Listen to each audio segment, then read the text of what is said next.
Sinbad ने अपनी चौथी यात्रा सुनानी शुरू की। सिंदबाद ने कहा, कुछ दिन आराम से रहने के बाद मैं पिछले कष्ट और दुख भूल गया था और फिर यह सूझी कि और धन कमाया जाए तथा संसार की विचित्रताएं और देखी जाएं।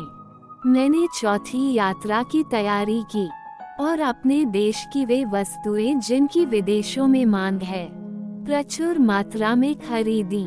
फिर मैं माल लेकर फारस की ओर चला। वहाँ के कई नगरों में व्यापार करता हुआ मैं एक बंदरगाह पर पहुँचा और व्यापार किया। एक दिन हमारा जहाज तूफान में फंस गया। कप्तान ने जहाज को संभालने का बहुत प्रयत्न किया, किंतु संभाल न सका। जहाज समुद्र की तह से ऊपर उठी पानी में डूबी एक चट्टान से टकराकर चूर चूर हो गया। कई लोग तो वहीं डूब गए, किंतु मैं और कुछ अन्य व्यापारी टूटे तख्तों के सहारे किसी प्रकार तट पर आ लगे। हम लोग एक द्वीप में आ गए थे। इधर उधर घूमकर हम लोगों ने वृक्षों के फल तोड़ तोड़ कर खाए और अपनी भूख मिटाई। फिर हम समुद्र तट पर आकर लेट गए और अपने दुर्भाग्य को कोसने लगे, किंतु इससे क्या होना था। हमें नींद आ गई और रात भर गहरी नींद में सोते रहे। सवेरे उठकर फिर द्वीप में घूमने और फल आदि इकट्ठा करने लगे। अचानक काले रंग के आदमियों की एक बड़ी भीड़ ने हमें घेर लिया। उन्होंने हमारे गले में रस्सियां बांध दी और भेड़ बकरियों की भांति हमें हाँक हाँक कर बहुत दूर पर बसे अपने गांव में ले गए। फिर उन्होंने हमारे सामने एक खाद्य पदार्थ रखकर इशारे से कहा कि इसे खाओ। मेरे साथियों ने बगैर कुछ सोचे समझे उसे पेट भर खाया और तुरंत ही नशे में मतवाले हो गए। मैंने वह चीज बहुत कम खाई और काले लोगों की हरकतों को ध्यान से देखने लगा। मेरे साथी तो कुछ न समझ सके, लेकिन मैंने समझ लिया कि इन लोगों की नीयत अच्छी नहीं है। फिर उन्होंने खाने के लिए हमें नारियल के तेल में पका हुआ चावल दिया। इस खाद्य से आदमी मोटे हो जाते हैं। मैं समझ गया कि काले लोगों का इरादा है कि हमें मोटा करें और फिर अपने कबीले की दावत करके हम लोगों का मांस पकाकर सब लोग खाएं। मेरे साथी तो नशे में खूब पेट भर कर खाते थे, किंतु मैं बहुत थोड़ा खाता था ताकि मोटा न हो और नर भक्षियों का आहार न बनूं। मैं कम खाने और अपने प्राणों की चिंता में इतना दुबला हो गया कि बदन में हड्डी चमड़े के सिवाय कुछ न रहा। मैं दिन में उस द्वीप में घूमा फिरा करता था। एक दिन मैंने देखा कि गांव के सब लोग काम पर चले गए हैं। केवल एक बूढ़ा बैठा था। मैं अवसर पाकर भाग निकला। बूढ़ी ने मुझे बहुतेरा चिल्ला चिल्ला कर बुलाया, किंतु मैं न रुका। शाम को गांव में लोग आए तो मेरी खोज में निकले, किंतु तब तक मैं बहुत ही दूर निकल चुका था। मैं दिन भर भागता, रात में कहीं छुपकर सो जाता, रास्ते में फल आदि से भूख मिटाता या नारियल तोड़कर उसका पानी पी लेता, जिससे भूख और प्यास दोनों शांत होती थी। 8वें दिन मैं समुद्र के तट पर पहुंचा। वहां देखा कि मेरी तरह के बहुत से श्वेत वर्ण मनुष्य काली मिर्च इकट्ठी कर रहे हैं, क्योंकि वहां काली मिर्च बहुत पैदा होती थी। उन्हें देखकर मुझे बड़ी प्रसन्नता हुई और मैं उनके पास पहुंच गया। वे भी चारों ओर जमा हो गए और अरबी भाषा में मुझसे पूछने लगे कि तुम कहां से आ रहे हो।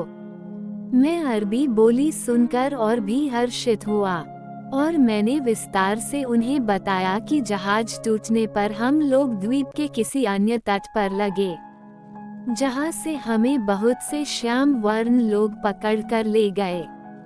उन लोगों को ये सुनकर बड़ा आश्चर्य हुआ। वे बोले, अरे वे लोग नरभक्षी हैं, तुम्हें उन्होंने छोड़ कैसे दिया। मैंने उन्हें आगे का हाल बताया कि किस प्रकार कम खाकर और मौका पाकर भागकर मैंने जान बचाई। उन लोगों को मेरे जीते जागते बच निकलने पर अति आश्चर्य और प्रसन्नता हुई। जब तक उनका काम पूरा न हुआ, मैं उनके साथ मिलकर काम करता रहा। फिर वे लोग मुझे अपने साथ जहाज पर लेकर अपने देश आए और अपने बादशाह के सामने मुझे ये कहकर पेश किया कि यह व्यक्ति नरभक्षियों के चंगुल से सही सलामत निकल आया है। बादशाह को जब मैंने अपना पूरा हाल सुनाया तो उसे भी सुनकर बड़ा आश्चर्य और प्रसन्नता हुई। वह बादशाह बड़ा दयालु प्रकृति का था। उसने मुझे पहनने के लिए वस्त्र तथा अन्य सुख सुविधाएं दी। बादशाह के कब्जे में जो द्वीप था वह बहुत बड़ा और धन धान्य से पूर्ण था। वहाँ के व्यापारी अन्य देशों में अपने यहाँ की चीजें ले जाते थे और बाहर के कई व्यापारी भी आते थे। मुझे आशा होने लगी कि किसी दिन मैं अपने देश पहुँच जाऊंगा। बादशाह मुझ पर बड़ा कृपालु था। उसने मुझे अपना दरबारी बना लिया। लोग मुझे देखकर ऐसा बर्ताव करने लगे जैसे मैं उनके देश का निवासी हूँ। मुझे ये देखकर आश्चर्य हुआ कि वहाँ लोग बगैर जीन लगाम ही घोड़ों पर सवार होते थे। यहाँ तक कि बादशाह भी घोड़े की नंगी पीठ पर सवारी करता था। मैंने एक दिन बादशाह से पूछा कि आप लोग जीन लगाम लगाकर घोड़े पर क्यों नहीं चढ़ते। उसने कहा, जीन लगाम क्या होती है। उसने ये भी कहा कि मैं उसके लिए ये चीजें बना दूं।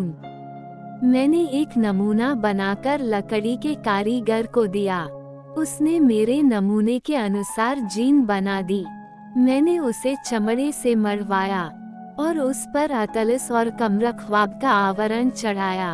एक लोहार से रकाबे बनाने को कहा और लगाम का सामान भी बनवाया। जब सारा सामान तैयार हो गया तो मैं उसे घोड़े पर सजाकर घोड़ा बादशाह के सामने ले गया। वो उस पर सवार हुआ तो उसे बहुत प्रसन्नता और संतोष हुआ। उसने मुझे बहुत इनाम इकराम दिया और पहले से भी अधिक मुझे मानने लगा। फिर मैंने बहुत सी जीनें और लगामें बनवाकर राज्य परिवार के सदस्यों, मंत्रियों आदि को दी। उन्होंने उनके बदले हजारों रुपए तथा अन्य बहुमूल्य वस्तुएं मुझे प्रदान की। राज दरबार में मेरा मान बढ़ा तो नगरवासी भी मेरा बहुत सम्मान करने लगे। एक दिन बादशाह ने मेरे साथ एकांत बातचीत की। वह बोला, मैं तुमसे बहुत प्रसन्न हूँ और तुम पर अधिकाधिक कृपा करना चाहता हूँ। मेरे दरबार के लोग और साधारण प्रजाजन भी तुम्हारी बुद्धिमत्ता के कारण तुम्हें बहुत मानते हैं। मैं चाहता हूँ कि तुम एक काम करो। मुझे पूर्ण विश्वास है कि जो मैं कहूँगा तुम उससे इनकार नहीं करोगे। मैंने कहा, आप जो भी आज्ञा करेंगे वह मेरे हित में होगी, क्योंकि आपकी मुझ पर कृपा रहती है। मैं क्यों आपकी आज्ञा का उल्लंघन करूँगा। उसने कहा, मैं चाहता हूँ कि तुम स्थायी रूप से यहाँ बस जाओ और अपने देश जाने का विचार छोड़ दो। इसलिए मैं यहाँ की एक सुंदर और सुशील कन्या से तुम्हारा विवाह करना चाहता हूँ। मैंने सहर्ष इसे स्वीकार किया। उसने एक अत्यंत रूपवती और गुणवती नव यौवना से मेरा विवाह करा दिया। मैं उसे पाकर बगदाद में बसे अपने परिवार को भूल सा गया। कुछ दिनों बाद मेरे पड़ोसी की पत्नी बीमार हो गई और कुछ दिन बाद मर गई। पड़ोसी से मेरी अच्छी दोस्ती थी, इसलिए मातमपुरसी को उसके घर गया। वह आदमी अत्यंत शोक में डूबा था और उसके आंसू ही नहीं थमते थे। मैंने उसे समझाया कि वह धैर्य रखे, भगवान चाहेगा तो दूसरी शादी के बाद और अच्छा जीवन बीतेगा। उसने कहा, तुम कुछ नहीं जानते इसलिए ऐसी तसल्ली दे रहे हो। मैं तो 2-4 घंटे का ही मेहमान हूँ। इस कहानी का अगला भाग देखने के लिए कृपया हमारे चैनल पर बने रहें। जल्द ही आपको अगला भाग सुनने के लिए मिलेगा। धन्यवाद।